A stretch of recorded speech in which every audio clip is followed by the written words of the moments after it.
Christians.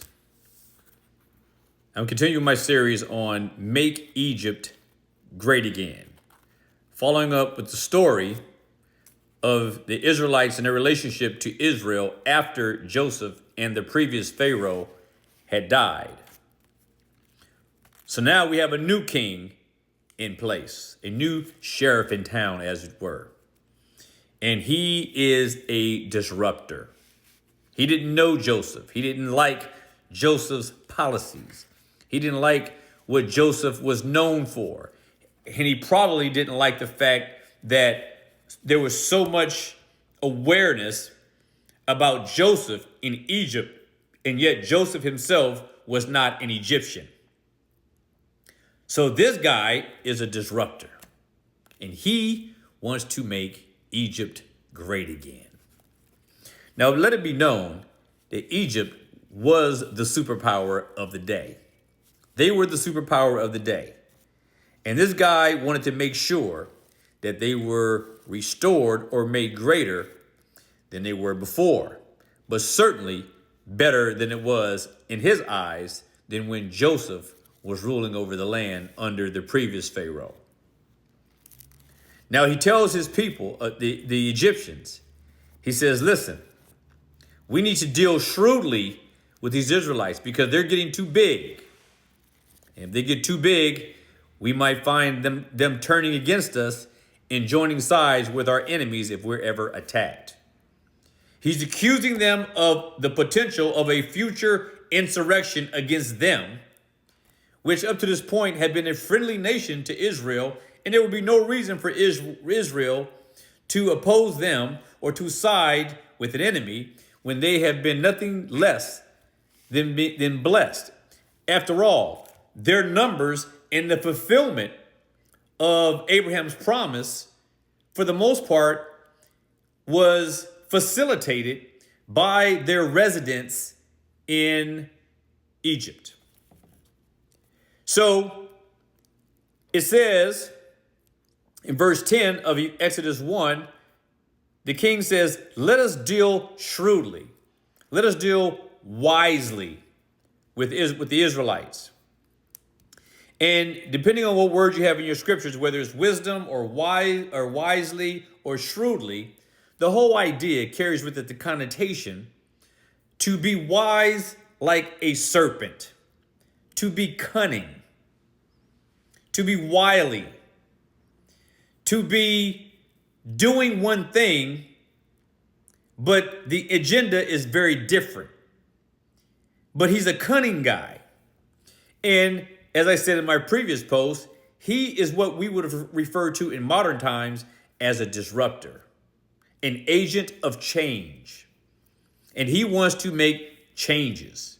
And he doesn't want Israel to have any chance of becoming too dominant a force to reckon with while they are living in his country, Egypt. A country where they are not from. A people that they are not like. And you need to understand something. The Egyptians were elitist. The Egyptians were elitist. In Israel, they were shepherds, farmers. These were very pedestrian people. They were not considered to be a powerful people in the worldly sense that Egypt was. This story that this king is making to his own people about Israel is just fiction. He's trying to stir up the nest, as it were, to get things going so that he can justify his cause. And by telling his people to let's deal shrewdly with them so that they don't multiply, and it happened that that if a war takes place, that they would join sides with the enemies, he goes on to create a scenario that will foster animosity between the Egyptians and the Israelites, an animosity that did not exist until he came to power. Suddenly, Everybody is everybody's enemy. The Israelites and the Egyptians would now become enemies simply because this king, for whatever reason, has an obsession with the Israelites that is completely unfounded. There was absolutely no fear or threat whatsoever by the Israelites. They were shepherds, and they were no threat to the Egyptians whatsoever. But this is an example. It's an example of how evil people have fear where there is no fear. They have fear when there's nothing to fear.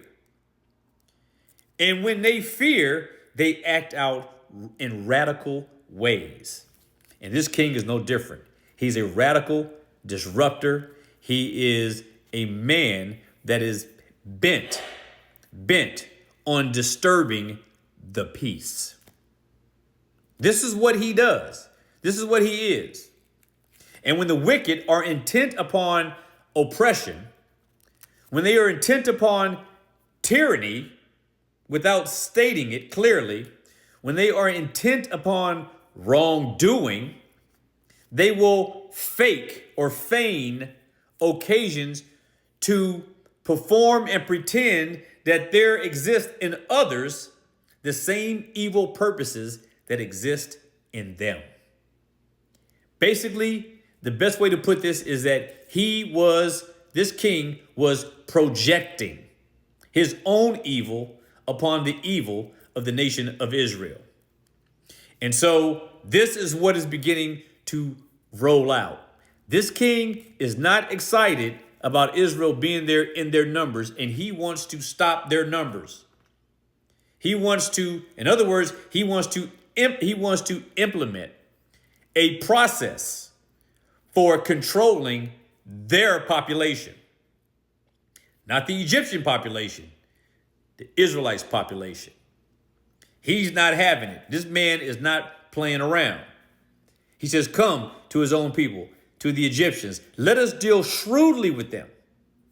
Let us deal shrewdly with them so that they don't multiply. And it come to pass that they end up joining sides with our enemies and going to war against us.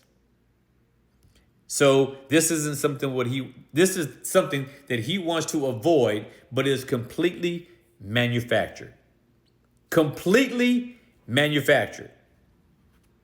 So as we go through this whole thing, I'm going to roll out how this man would end up eventually meeting his demise and the demise of his people because of his hatred toward a people who did not threaten him at all. And we will see the providence of God and how he deals with those who have made themselves his enemies. Be provoked and be persuaded.